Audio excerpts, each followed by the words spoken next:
Le point. À 11 heures du matin, rive et eau sont au soleil. Le bleu de la mer se diffracte entre turquoise et bleu roi. Sa transparence, tout au bord, se nuance de rayons dorés. Se dessinent des embranchements, des massifs, des mirages de châteaux, déchiquetés par les courants. Entre des escarpements verdâtres, flottent des poissons de formes et couleurs diverses. Je crois distinguer, parmi eux, le poisson scribe, par sa silhouette arrondie, et surtout par ses traits à l'encre brune qui strient son revêtement de fines écailles. Il forme des lignes d'écriture irrégulières, échevelées, mais sur un fond de calme, un fond d'éternité. Le poisson scribe est le sismographe de mystères interdits à l'œil humain. Il ne trahit rien d'en faire le signe extérieur de son être, puisqu'entre son monde et le nôtre ne s'établira jamais un système d'équivalence. Le temps que je me déshabille et me jette à l'eau, le poisson scribe a disparu, offert à de mouvants messages, giclés des profondeurs. Alors, j'ai commencé de nager vers le large, le long de la côte. J'ai dépassé le fanal de fleurs violettes, la muse mutilée, la piscine de Kafka, la folie de l'anglais, la terrasse du dernier jour de bonheur de Casanova et les reflets de demeures anciennes au salon de musique depuis longtemps abandonné. Des petites filles m'ont fait bonjour de la main. Un cormoran a émergé presque sous mon nez. J'ai poursuivi, swimmingly, nageusement. Bonjour Chantal Thomas. Bonjour Valérie Marin-Lamellé. Et merci pour cette lecture extraite de votre dernier bébé nageur, si je puis dire, soit Journal de nage, qui vient de paraître aux éditions du Seuil.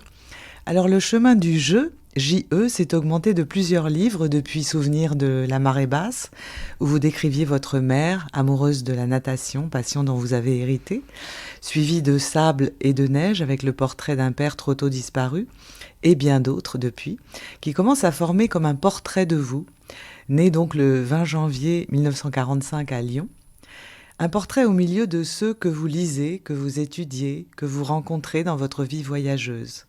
Surtout, je vous dis un immense merci pour avoir traversé tout Paris depuis vos buts de Chaumont jusqu'au studio du Point dans ces journées de juin 2022 tellement remplies puisque jeudi 16 à 15h, Dany Laferrière vous reçoit sous la coupole au fauteuil numéro 12, celui de Jean d'Ormesson. Et on a déjà envie de chanter « Il y a de la joie » tant ce sentiment traverse vos trois univers, envers et contre tout. Alors, votre parcours, nous allons y faire quelques étapes au long de cette causerie, en prenant pour guide les lettres de l'alphabet qui est votre matière première, et une matière qui vous a mené à l'Académie française. Et bien justement, on va commencer par l'Académie, et par une simple question, quel chemin vous a mené à l'Académie, ou est-ce que c'est l'Académie qui est venue à vous ? Comment ça s'est fait ? C'est un peu dans les deux sens, mais le chemin qui m'a mené vers l'Académie, il est assez ancien, puisqu'il est lié à une sorte de rêverie à partir de textes du XVIIIe siècle. Et à travers les lettres, surtout de Madame du Deffand, ou de Julie Lespinasse, mais surtout Madame du Deffand, la manière dont elle se passionnait, ces femmes, pour l'Académie française, les discours d'Académie, les élections.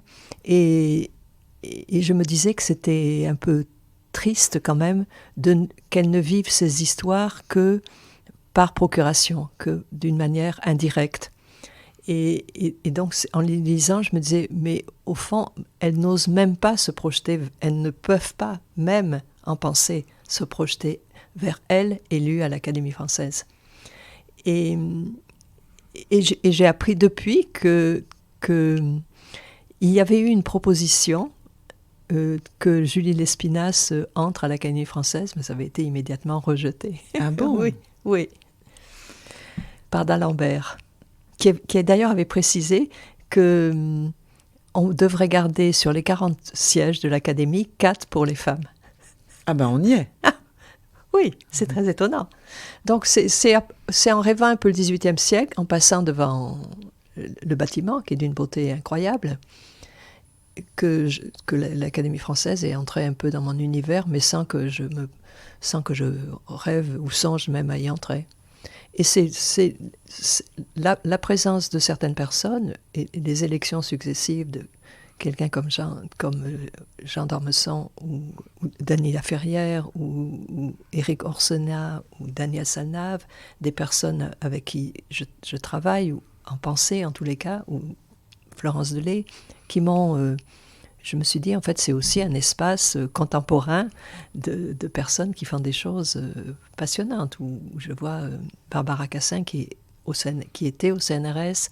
Donc, il y a comme des espaces intellectuels partageables.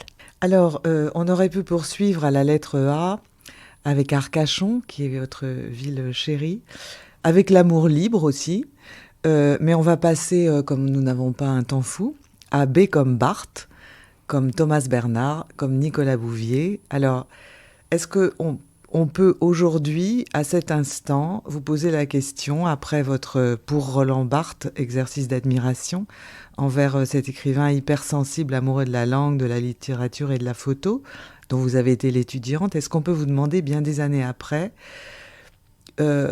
comment résumer ce que vous devez à Roland Barthes ?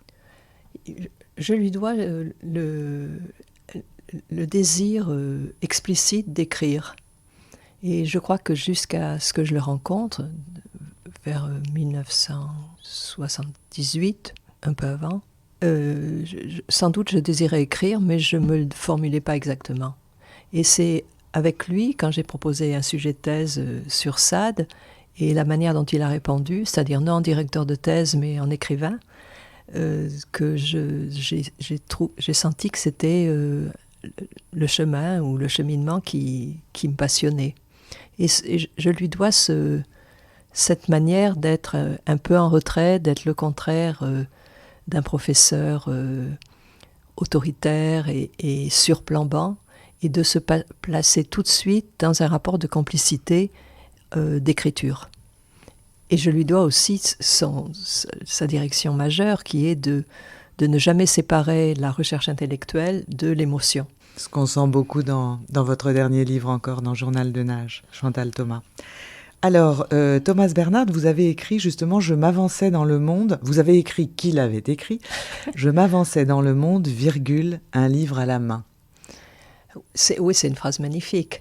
Et lui, il l'écrit en particulier quand il évoque ses années de maladie, de sanatorium, de suspense au bord de la mort, et comment les livres, et là il pense à Dostoïevski, l'ont littéralement sauvé et lui ont donné la force de traverser ça. Mais moi, quand je cite cette phrase, je pense à un rapport beaucoup plus continu au livre, et comment le livre nous sépare pas du monde, mais c'est une manière d'aller dans le monde, mais d'y aller différemment. Et pour Nicolas Bouvier, vous avez parlé dans un autre livre, dans Café Vivre, je crois, vous dites « J'aime la manière dont Bouvier fait du voyage la vérité de l'existence ». Oui. Et vous ? Oui, on parlait de Roland Barthes et de ma rencontre avec Roland Barthes, mais avant cela, ma vraie vocation, c'était voyager. Et sur le mode de Bouvier, qui était... c'est pas vraiment le but qui compte, mais c'est tous les incidents de parcours, même les points où on se perd, où on dévie, et la recherche de l'étrangeté, de ne pas comprendre. Les voyages de Nicolas Bouvier sont pas du tout culturels. C'est des voyages un peu sauvages. Et j'adorais ça. Il y a aussi, si on prend à la lettre C, plein de possibles, comme pour toutes les lettres de l'alphabet. Et il y aurait pour vous peut-être café ou Casanova. Étant donné que vous avez écrit des livres magnifiques sur les cafés, que ce soit les cafés de la mémoire ou plus récemment Café Vivre, et aussi des livres magnifiques sur Casanova, je vous laisse le choix. Oh, café, alors. Puisque je viens juste d'en prendre un. Et je trouve que l'importance des cafés nous a été révélée, je pense, au moment du confinement, quand tous les cafés étaient interdits. Et que la ville était une sorte de mur continu, sans aucun abri. Et je crois qu'à ce moment-là, une grande partie de la population à réaliser combien aller au café était un besoin quasi vital. Et comment le café est à la fois, c'est merveilleux, parce que c'est à la fois un espace communautaire, on peut s'asseoir, regarder les autres, inventer des histoires par rapport à eux, et aussi un espace solitaire. On peut aussi se créer une sorte de parenthèse de silence et de réflexion à l'intérieur d'un café. Est-ce que c'est pas la manière dont vous écrivez aussi ? Oui, exactement, exactement. Moi, je vais beaucoup dans les cafés et j'écris pas des textes continus dans les cafés, mais j'aime prendre des notes ou faire un article dans les cafés. Je trouve ça très tonifiant. Alors, on avance à la lettre D et on va trouver peut-être Essa de Casanova et votre chère Marie-Antoinette. Si on prend l'adjectif ou le qualificatif, je ne sais pas comment on appelle ce mot de 18e. Ah, alors, je parlerai volontiers de Marie-Antoinette, que j'ai découvert des recherches sur Marie-Antoinette à partir des pamphlets, donc, contre Marie-Antoinette. Et j'ai été, au fur et à mesure de leur découverte, stupéfaite et choquée par la violence qui, à peu près tout au long de son existence, de sa courte existence, l'accompagne. Et comment elle a été vraiment le bouc émissaire. D'abord à l'intérieur de la cour, parce que ces pamphlets sont commandés par quelqu'un qui connaissait très bien la cour, sans doute le frère du roi, et ensuite orchestrés selon une vraie campagne. Et comment peu à peu va se construire le personnage d'une reine haïssable et responsable de tous les maux de la France. Et les deux points d'attaque étant évidemment la misogynie et la xénophobie. Elle est l'étrangère et elle est celle qui dépense. On porte sur elle tous les défauts traditionnellement dont on accuse les femmes. C'est-à-dire la dépense, la frivolité. On l'accuse aussi d'être mauvaise mère, ce qui est absolument le contraire. Mais elle est comme une version noire de la femme et de la reine. Et en plus de la favorite. Et vous avez donc écrit ce livre magnifique, Les adieux à la reine, qui a été aussi adapté au cinéma. Elle vous accompagne toujours ou est-ce que vous lui avez dit aussi adieu à elle pour passer à autre chose ou... Le film de Benoît Jacquot, en la rendant plus présente, aussi à un plus grand public, me l'a aussi rendu une compagne plus contemporaine. Donc, je pense à elle, mais à travers, évidemment, la narratrice, c'est-à-dire la lectrice adjointe. Donc, je pense à... Oui, je suis accompagnée par une certaine idée de Versailles, à la fois de la splendeur de Versailles et d'un monde qui s'achève avec Marie-Antoinette. Donc, oui, quelque chose continue. Alors, vous ne croyez pas, chère académicienne, qu'à la lettre D, nous allons nous passer du dictionnaire. Donc, quand vous écrivez, est-ce que vous vous servez du dictionnaire ? Oui, je me sers du dictionnaire, pas énormément. Et quel est votre mot préféré ? Vous avez le droit de... Comment ? Océan.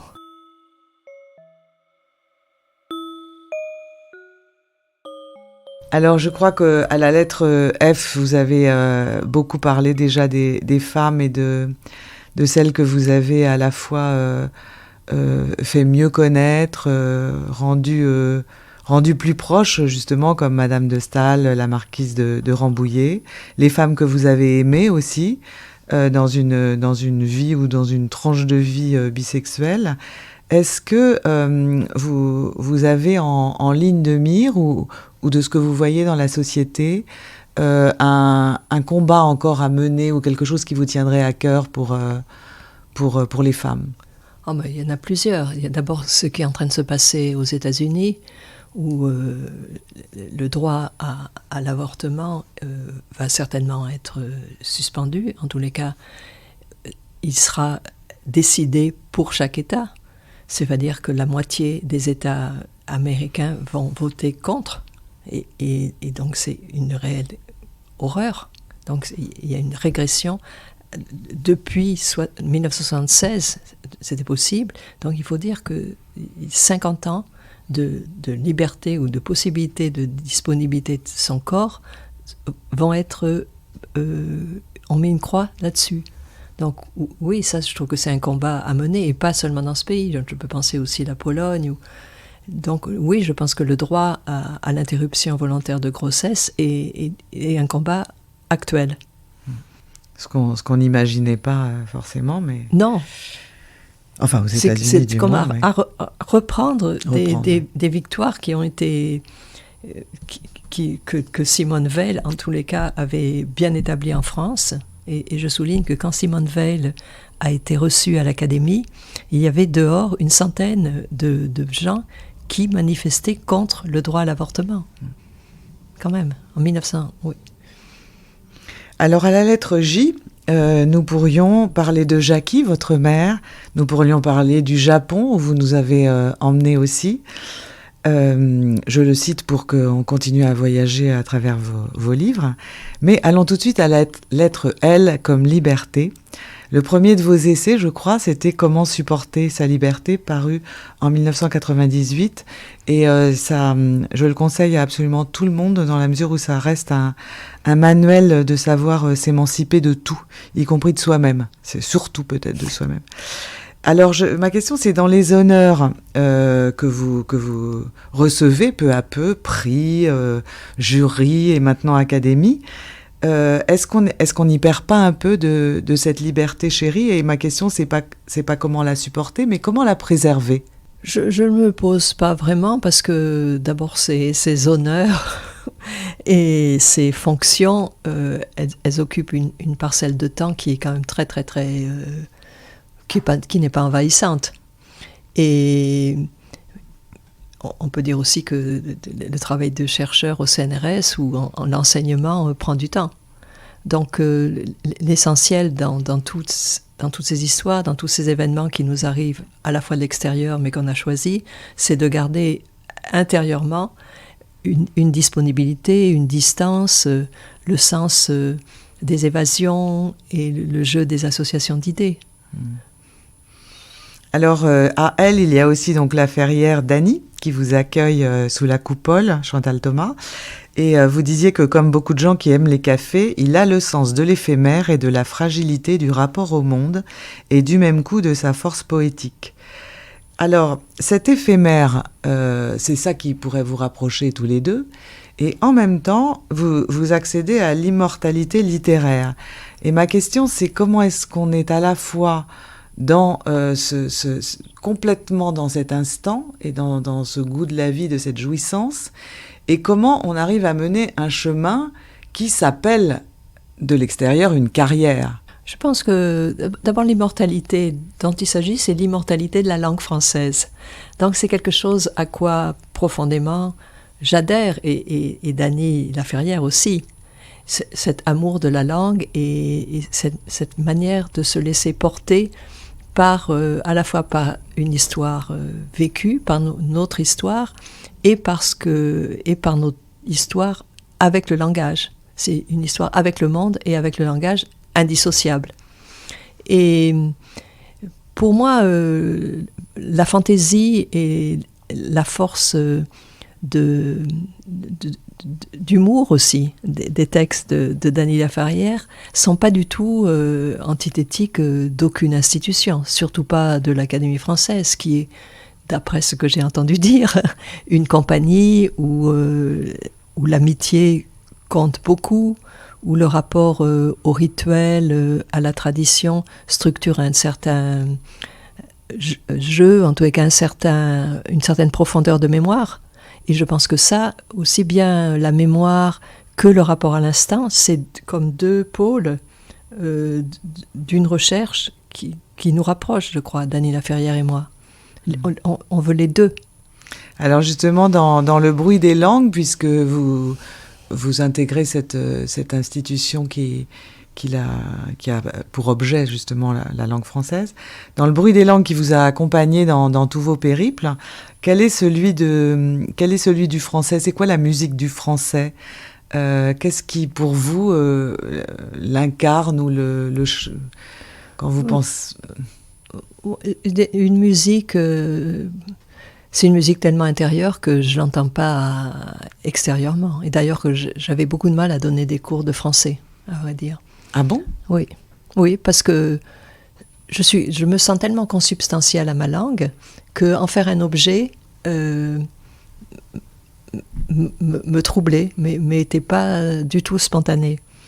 Mais si je pense à la musique du français, je pense aussi à la musique chantée. Je pense par exemple à la manière dont Léo Ferré chante Verlaine. Pour moi, c'est une sorte de point de perfection entre une voix et une musicalité d'écriture poétique. Je penserais la voix de Ferré.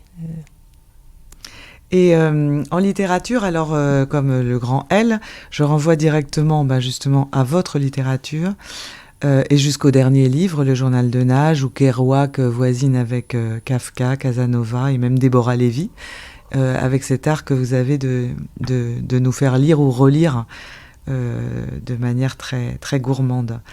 Alors N, comment éviter le mot nager, qui rime aussi avec Nice, mais là c'est pareil.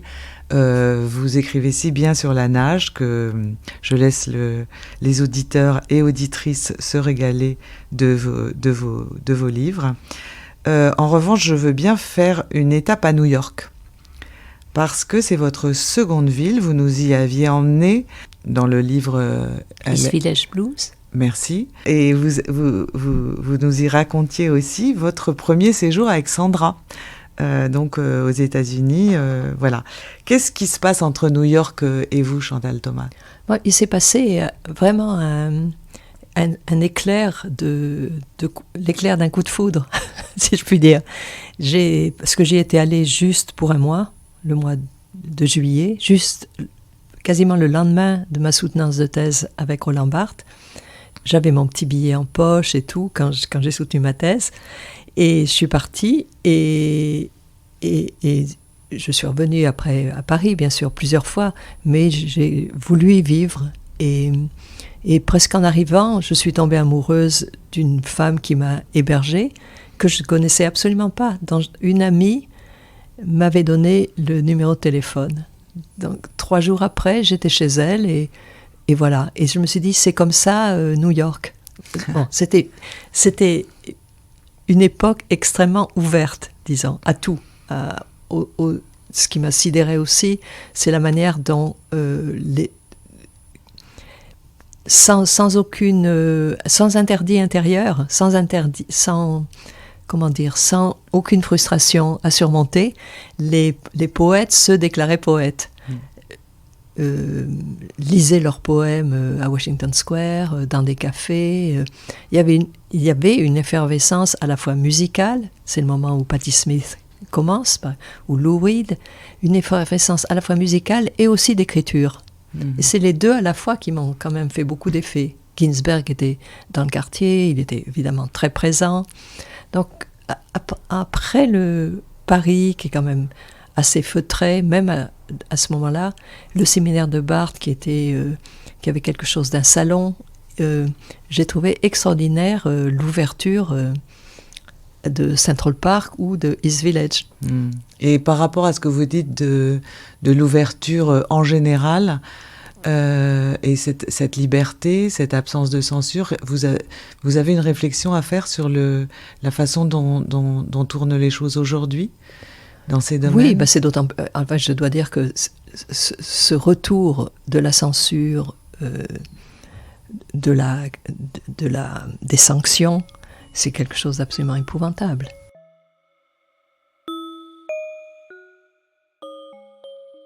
Alors on passe à O, comme Jean d'Ormesson. Ah. Quelle surprise. Donc Jean d'Ormesson, au fauteuil duquel vous succédez, Chantal Thomas. Un regard pétillant, une bibliographie imposante, une séduction sans extraordinaire, un appétit de la vie. Alors que par quel biais on aborde ce monument? Est-ce que vous l'avez rencontré? Je l'ai rencontré à peine. On a échangé 2-3 mots, donc il n'y a pas eu de vrai échange. Les vrais échanges ont été entre les livres, et c'est ça qui compte. Donc je lui ai envoyé certains livres, il m'a répondu des petits mots très jolis. Mais le véritable échange, il a été à partir du moment où je me suis tournée vers le roman historique et où j'ai lu Au plaisir de Dieu ou La gloire de l'Empire. Mais plutôt, ce qui a beaucoup compté pour moi, c'est Au plaisir de Dieu. Et là, j'ai découvert quelqu'un qui était à la fois l'héritier direct et par la famille du XVIIIe siècle, et même au-delà, et qui était hyper présent dans les médias, dans la vie contemporaine. Et j'ai trouvé que la manière dont il a su jouer des deux est extraordinaire. Mais pour être plus proche de son écriture, puisque c'est ce qui m'intéresse vraiment, ce que j'aime vraiment, c'est cette façon de faire le choix de la gaieté et de faire le choix d'un rapport sensuel et enthousiaste à la vie. Alors à S, donc il s'agit de S comme souffrir maintenant. Donc en 2003, vous publiez ce livre qui réunit les portraits de femmes et d'hommes aussi qui se débattent ou se délectent de toutes sortes de souffrances. Vous faites allusion d'ailleurs dans votre dernier livre Journal de nage, Chantal Thomas, au masochisme, en disant que c'est une passion dévalorisée. Alors je voudrais savoir en quel sens vous dites ça, et je pense là à un autre académicien qui aurait 100 ans cette année, qui est Alain Robbe-Grillet. Est-ce que vous pouvez éclaircir ce mot? Est-ce que vous mettez derrière presque ce regret du masochisme? Quand je dis que ou j'écris que le masochisme est dévalorisé, je précise par définition. C'est pas une passion glorieuse, c'est une passion juste précisément qui se nourrit d'être dévalorisée. Et sa forme littéraire la plus extraordinaire, c'est évidemment Justine de Sade, où Justine traverse exactement les mêmes aventures que Juliette, mais en tant que victime. Juliette subissant d'ailleurs presque les mêmes affreux sorts, enfin pas tout le temps, mais Juliette, elle, en fait un principe de jouissance. Et ça, j'ai trouvé ça extraordinaire, c'est que c'est les mêmes situations qui divisent le masochiste du libertin. Mais ce que je voulais dire quand à l'idée que le masochisme était dévalorisé, c'est que beaucoup de situations dans lesquelles on se trouve et dans lesquelles on stagne, on ne les interprète pas comme notre propre désir. On les interprète comme l'effet d'une injustice ou d'une malchance.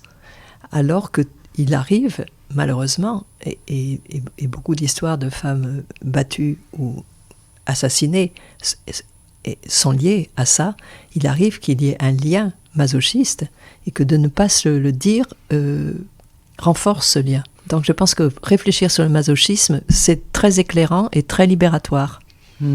D'ailleurs, c'est ce qu'on retrouve dans ce livre Souffrir, qui nous dit aussi que sous la joie et la gaieté, il y a évidemment dans tout être humain, y compris chez Chantal Thomas, de la souffrance.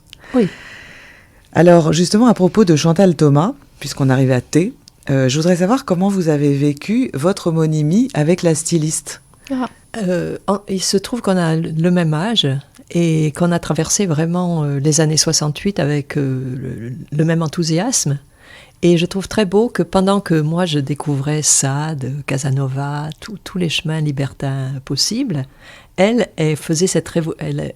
réalisait cette révolution dans les sous-vêtements, passant d'un registre très triste à un registre léger, inspiré, plein d'humour aussi. Coquin, oui. Donc pour moi, ça a un sens. Et quand j'ai fait l'exposition sur Casanova avec Marie-Laure Prévost, c'est Chantal Thomas qui a fait les petits cartons d'invitation. Et après, on s'est rencontrés 1 ou 2 fois. Mais elle est vraiment une femme qui, d'abord, est réellement passionnée par l'histoire du vêtement en général et qui aime profondément le travail de création. Donc ça m'est sympathique. Bon. Et alors du coup, j'embraye sur le look, c'est-à-dire l'habit, l'épée de l'académicienne. Comment on se projette dans ce qu'on pourrait voir comme un déguisement, enfin du moins dans ce rituel. Quels ont été vos choix? Ouais, alors j'ai pas beaucoup de pulsions à me projeter. Je vis les choses au fur et à mesure. Et je n'avais pas beaucoup réfléchi sur l'habit d'académicien ou d'académicienne, mais quand, parmi les choix possibles, il y a eu Chanel, j'ai désiré pour la ligne si pure et aussi pour l'événement assez extraordinaire pour moi de revêtir cet habit brodé, extraordinairement bien brodé. Et c'est à la fois un déguisement et quelque chose de simple. Et l'épée? C'est un éventail.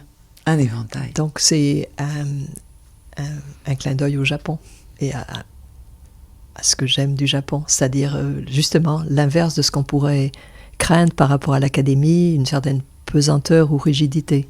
C'est la légèreté. Et avec le temps qui passe aussi, comment voyez-vous l'âge? Alors, c'est ce que je viens de vous dire par rapport à ne pas se projeter. C'est-à-dire, vous ne le voyez pas. Je me projette pas vers. J'ai pas des visions temporelles fortes. Je suis assez dans le moment. Alors, on aurait pu aller jusqu'au V de Versailles et aussi au-delà des lettres vers les images, le cinéma, les photos qui font aussi partie de vos livres. Il y a un des derniers romans de Béatrice Beck qui est intitulé « Plus loin mais où ?» Est-ce que cette phrase vous inspire? Oui, je pense qu'elle est sans réponse. Elle est plus loin mais où? Oui. Mais plus loin en tous les cas. Ouais. Voilà. Alors plus loin et toujours avec les mots qui sont les vôtres et qui sont vraiment porteurs de quelque chose de très précieux. Exemple, chaque matin contient une occasion de départ et une chance d'aventure, émotive, intellectuelle, la recherche d'une certaine qualité de vibration. Je pense, Chantal Thomas, que ces vibrations ont résonné pendant cet entretien dont je vous remercie beaucoup et que l'Académie vous garde tel qu'en vous-même, nageusement. Ah, merci. Merci beaucoup.